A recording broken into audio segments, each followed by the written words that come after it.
بسم اللہ الرحمن الرحیم۔ شروع اللہ پاک کے ببرکت نام سے جو بڑا مہربان نہایت رحم کرنے والا ہے۔ محترم ناظرین، السلام علیکم ورحمۃ اللہ وبرکاتہ۔ آج ہم بات کریں گے کہ نفس کو کیسے قابو کریں۔ میں کیوں گناہوں میں ڈوبا ہوا ہوں؟ آخر میں کیوں خود کو غلط کاموں میں نہیں روک پاتا؟ وہ مسجد کے صحن میں بیٹھا خود سے ہی سوال کیے جا رہا تھا۔ وہ جوان بہت مایوس اور اداس بیٹھا تھا کہ کچھ لوگ ایک سفید داڑھی والے بزرگ کے گرد جمع ہوتے گئے۔ اس نوجوان کے قدم خود بخود اس ہجوم کی جانب بڑھ گئے۔ وہ بھی اسی ہجوم کا حصہ بن گیا اور غور سے ان روحانی چہرے والے بزرگ کو سننے لگا۔ بزرگ نے بات شروع کرتے ہوئے کہا، میرے پیارے ساتھیوں اور نوجوان بچوں، پہلے تو آپ سب اس بات پر یقین کر لیں کہ آپ خود اس دہلیز پر نہیں آتے۔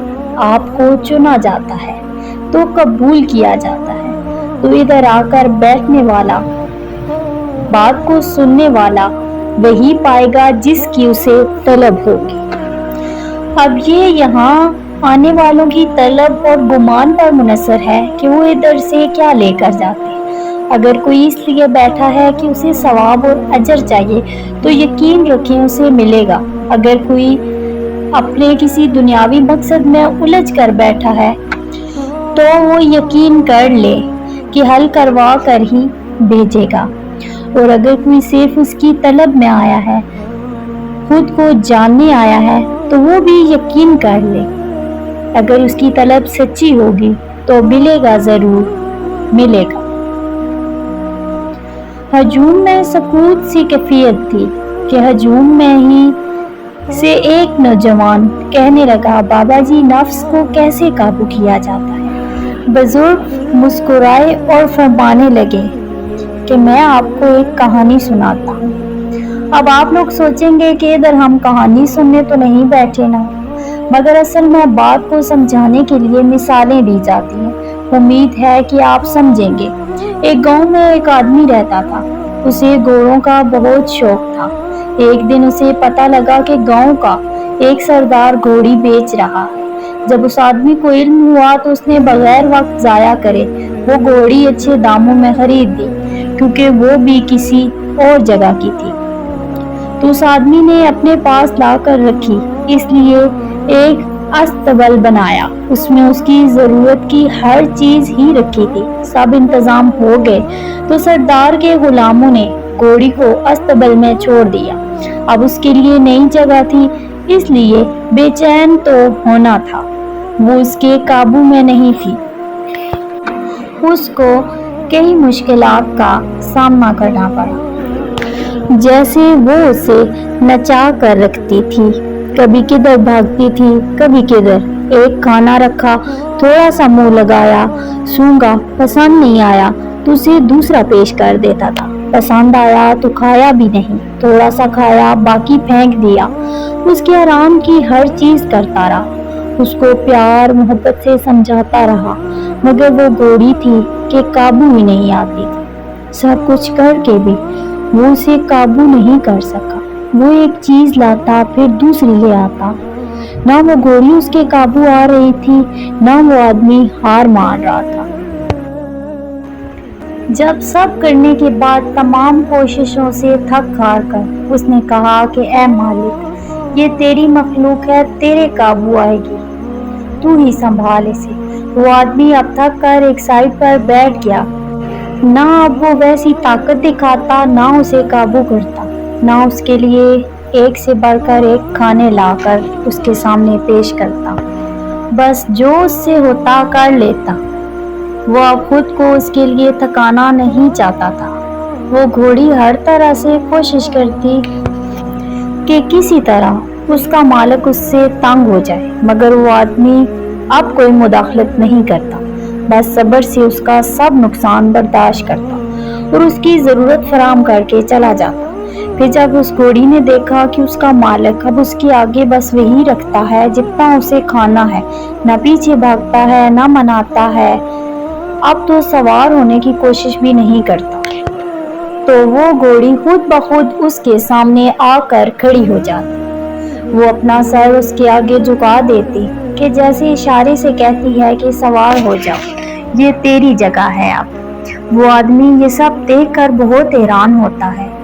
وہ اس گھوڑی کو پیار کرتا ہے، محبت سے رکھتا ہے، اس سے باتیں کرتا ہے، اسے کھلاتا ہے، نہلاتا ہے، حتیٰ کہ ہر وہ کام کرتا ہے جو وہ پہلے کرتا تھا، مگر اب وہ تھکتا نہیں ہے کیونکہ گھوڑی اب اس کے قابو آ گئی ہے۔ پہلے وہ گھوڑی اس آدمی کو اپنے پیچھے بھگاتی تھی، اب وہ گھوڑی خود اس آدمی کے پیچھے چل رہی ہے۔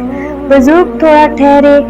اپنی بات مکمل کرنے کے بعد انہوں نے سکون سے بیٹھے مجمع کو دیکھا اور فرمایا، تو آپ لوگ کیا سمجھے؟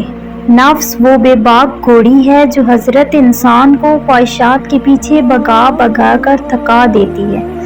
اب اس نفس کو قابو کرنے کے لیے اس آدمی کی طرح اپنا آپ رب کے حوالے کرنا ہوگا، مگر اس سے پہلے تھکن تو ہوگی، جسم چور ہوگا، بھاگنا تو پڑے گا، درد تو اٹھانے ہوں گے۔ جیسے ہی یہ نفس آپ کے قابو آئے گا، پھر آپ خود بخود اپنی ذات کو سائٹ ہوتا محسوس کریں گے، یعنی خود کی نفی کریں گے۔ آپ کا دنیا میں آنا آپ کی مرضی سے نہیں ہے، نہ جانا آپ کی مرضی سے ہے، تو اس دوران جو آپ کی مرضی سے ہے اسے ترک کر لیں اور خود کو رب کی رضا سے جوڑ لیں۔ پھر جہاں آپ جائیں گے، جو آپ کریں گے، جیسا آپ چاہیں گے، نفس آپ کا غلام ہوگا، آپ نفس کے نہیں۔ جب اپنا آپ رب کے حوالے کر دیں گے تو وہ آپ کو بھی چلا دے گا اور آپ کے نفس کو بھی آپ کے اختیار میں دے دے گا، جیسے کچھ جانوروں کو انسان کا تابع کر دیتا ہے، ویسے ہی نفس کو بھی آپ کے تابع کر دے گا۔ اب اس سفر میں بچے گا کیا، رہے گا کیا اور ملے گا کیا؟ کی الجھنوں سے نکل کر یہ سوچیں کہ نفس کہاں آپ کو اپنا غلام کر رہا ہے اور کہاں نہیں، اور جہاں نہیں ہے وہاں وہی نور الہی ہے۔ جہاں نفس کی ہاں ہے وہاں رب کا نور کیوں کر گزرے گا؟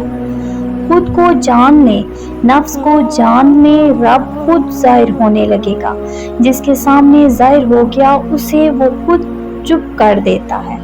چپ رہنا سیکھیں، خیر کی بات کہیں، جتنا اس نے کہنے کی اجازت دی ہے اتنا ہی کہیں۔ اب آپ لوگ سوچ رہے ہیں کہ یہ بابا اتنا درس دے رہے ہیں، ان کے خود کے حالات کیا ہیں؟ تو ایسا ہی ہے، ہم بھی اس نفس کا شکار ہیں۔ نفس ہے تو ہم بیٹھے ہیں، یہ ہی نہیں رہا تو آپ مجھے سپرد خاک کر کے آ جائیں گے۔ سب کے اپنے معاملات ہوتے ہیں، کسی کے نفس کے ساتھ کون سی یاری لگی ہوتی ہے تو کسی کی کون سی دشمنی، انسان خود ہی حساب کر سکتا ہے اگر غور کرے تو۔ بزرگ خاموش ہوئے تو نوجوان نے خود کو دیکھا، پھر جیسے اس کے سارے سوال کے جواب مل گئے ہوں، اور جس بات کو سمجھنے کے لیے وہ آیا تھا، جو طلب لے کر آیا تھا، وہی لے کر جا رہا۔ نفس اگر رب کی طرف رجوع کرتا رہے گا تو اس کا مطلب یہی ہے کہ نفس آپ کے قابو ہے، آپ نفس کے قابو نہیں ہیں۔ اسے صبر سکھائیں، اسے سہنا سکھائیں، اس سے راضی رہنا سکھائیں، خود کو رب کے حوالے کر دیں۔ جب آپ ہی نہیں ہوں گے تو آپ کی خودی مٹ جائے گی، تو نفس کی کیا مجال کہ آپ کے آگے بات کرے۔ بات ساری غور و فکر کی ہے۔ انسان کا سب سے بڑا دشمن کوئی دوسرا نہیں بلکہ اس کا اپنا نفس ہے۔ اگر نفس پر قابو پا لیا جائے تو دنیا و آخرت دونوں سنور جاتے ہیں۔ لہٰذا اپنے دل کو قرآن و نماز سے زندہ رکھیں، اپنی زبان کو ذکر سے معطر کریں اور اپنے قدموں کو اللہ کی اطاعت میں لگا دیں۔ یاد رکھیں، جو اپنے نفس کو شکست دے دیتا ہے وہی دراصل کامیاب ہو جاتا ہے۔ اللہ ہم سب کو اپنے نفس پر قابو پانے کی توفیق عطا فرمائے، آمین یا رب العالمین۔ ویڈیو آپ کو کیسی لگی کمنٹ باکس میں اپنی رائے کا اظہار ضرور کیجیے گا۔ ویڈیو کو صدقہ جاریہ سمجھ کر اپنے پیاروں تک شیئر ضرور کیجیے گا۔ جزاک اللہ خیرا کثیرا۔